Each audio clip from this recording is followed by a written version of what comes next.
With the passing of Robbie Robinson this week, we're going to take a look back at the band's first single, the one he wrote, and some people consider their best song. Now, for a lot of people, the imagery in it refers to a lot of things, including surrealism and Jesus and the Bible.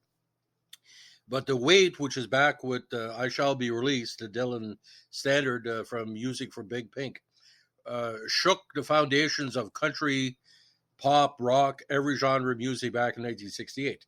Now, this Can-Am group, with Levon Helm as the only American in the band, the song was released as a single in 68, 8 months after it was recorded. It was from the group's debut album, Music from Big Pink. It was their first release under this name after previous releases at the Canadian Squires and Levon and the Hawks. Written by Robertson, the song is about a visitor's experience in a town mentioned in the lyrics first line as Nazareth. The Wait has significantly influenced American popular music, having been listed as number 41 on Rolling Stone's 500 Greatest Songs of All Time. Pitchfork Media named it the 13th best song of the 60s, and a Rock and Roll Hall of Fame named it one of the 500 songs that shaped rock and roll. Now, PBS, which broadcast performances of the song on Ramble at the Ryman, Austin City Limits, and Quick Hits, describes it as a masterpiece of biblical allusions, enigmatic lines, and iconic characters. It notes its enduring popularity as an essential part of an American songbook. Now, The Wait is considered one of the band's best-known songs, gaining considerable album-oriented rock airplay, even though it was not a significant hit single for the group in the U.S., peaking at number 63. After it was released, the record debuted just 6 days later on KHJ's Boss 30 Records and peaked at number 3 there 3 weeks later. The band's recording also fared well in Canada, UK, peaking at number 35 in Canada and number 21 in the UK in 68. Cashbox called it a powerhouse performance. An American songwriter and Stereo Gum both ranked the song number 3 in their list of the band's greatest songs. In 68 and 69, 3 cover versions were released, or arrangements appealed to a wide diversity of music audiences. Now, the 69 movie Easy Rider used the song as recorded by the band, but it was not licensed for the soundtrack. To deal with this, ABC Dunhill commissioned Smith, who recorded for the label at the time, to record a cover version of the song for the soundtrack album. Now, The Wait, again, was written by Robertson. It's not what you think it is.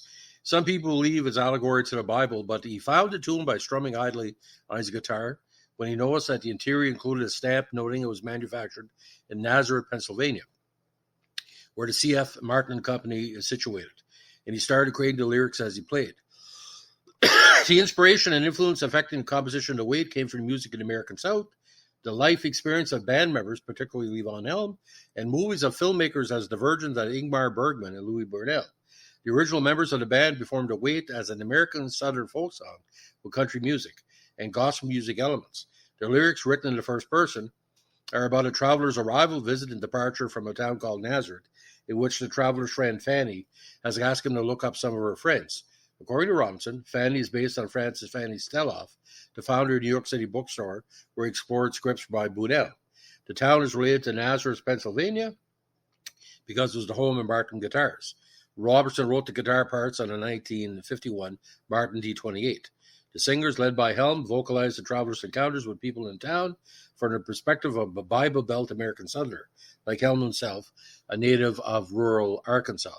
Now, the characters in The Wait were based on real people that members of the band knew, as Helm explained in his autobiography, This Wheel's on Fire. In particular, young Anna Lee, mentioned in the third verse, is Helm's longtime friend, Anna Lee Amson. And according to her, Carmen was from Helm's hometown, Turkey Scratch, Arkansas. Crazy Chester was an eccentric resident of Fayetteville, Arkansas, who carried a cap gun. Ronnie Hawkins would tell him to keep the peace at his Rockwood Club when Chester arrived. Now, and according to Robertson, The Wait was inspired again by the movies of Spanish filmmaker Buñuel, whose films are known for their surreal imagery and criticism of organized religion, particularly Catholicism. And as we know, the Aboriginal people have been treated poorly by the Catholics throughout the years, of what Robbie is part of the Aboriginal, generation, lost generation in Canada. Now, the song's lyrics and music invoke a vivid imagery, as the main character's perspective was influenced by the Bible, and the episodic story was inspired by the predicaments Buñuel's film's character faced that undermined their goals for maintaining or improving their moral character. Now, what's interesting about the lead lyrics, we'll get to it. See, the lead lyrics are confuse a lot of people at the start because you listen to it, you think he's directly speaking in the words of Joseph, trying to find Mary in a place to stay to give birth to Jesus. But it's not that. That's where the Bible allegory comes in. And a lot of people, not say we're confused by the lyrics, but if you never heard it before, he said, why is the band singing about Joseph? But it's not about Joseph, but it is, if that makes any sense. Now, according to Robertson, Buñuel did so many films on the impossibility of sainthood. People trying to be good in Vervandia and Nazarene, people trying to do their thing. In the Wait, it's the same thing. People like Buñuel would make films that had these religious connotations to them, but it wasn't necessarily a religious meaning. In Buñuel, there was these people trying to be good, and it's impossible to be good. In The Wait, it was a very simple thing. If someone says, listen, will you do me this favor? When you get there, will you say hello to somebody, or will you give somebody this? Or will you pick up one of these for me? Oh, you're going to Nazareth? That's where the Martin Guitar Factory is. Do me a favor when you're there. This is what it's all about. So the guy goes and one thing leads to another. It's like, holy shit, what's this turned into? I've only come here to say hello. For something, I've got myself in this incredible predicament. It was very Buñuel-ish to me at the time. Now, elements of film noir also include that as well, where a person is a man is coerced by a woman in a situation that he can't handle and it goes against him. But Buñuel was the original. It wasn't film noir, but it had elements. It's very strange. There's biblical, there's film noir, there's impressionism or expressionism, whatever you want to call it. But the big five are on this with Levon Helm as lead and harmony vocals, drums, Danko as co-lead and harmony vocals, including bass guitar. Rich Emanuel played the Hammond organ and harmony vocals.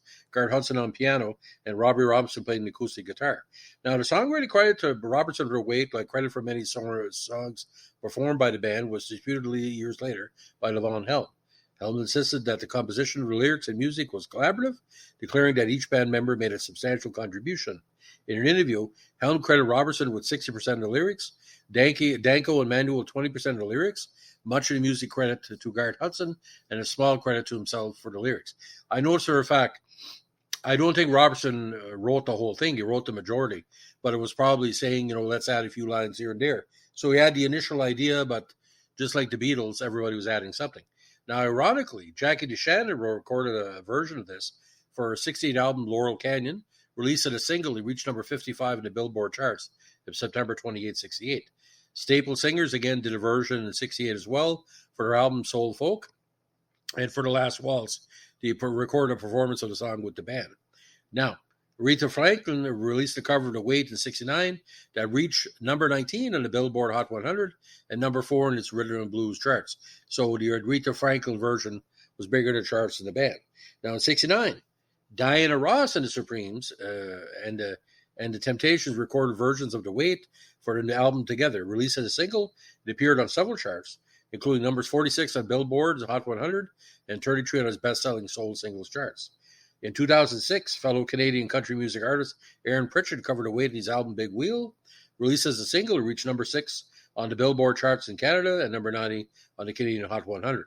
Now, many other contemporary artists have also covered the song, including Jimmy Barnes with the Bad Loves, Travis, and Weezer. And, of course, a lot of people have covered the song or used the song in different entertainment genres. But for me, it's a top 20 song for sure of the 60s. But you listen to it it's a sing-along song too as well. Hard to believe that country folk, because I used to go to events when I was younger, especially, weddings and celebrations, and everybody knew the lyrics, just like George Jones, just like Merle Haggard, just like Johnny Cash. We considered at one point the band as the best country band in the world, but, country folks and Southern traditional or whatever. But it really stands out. It's eerie, this song.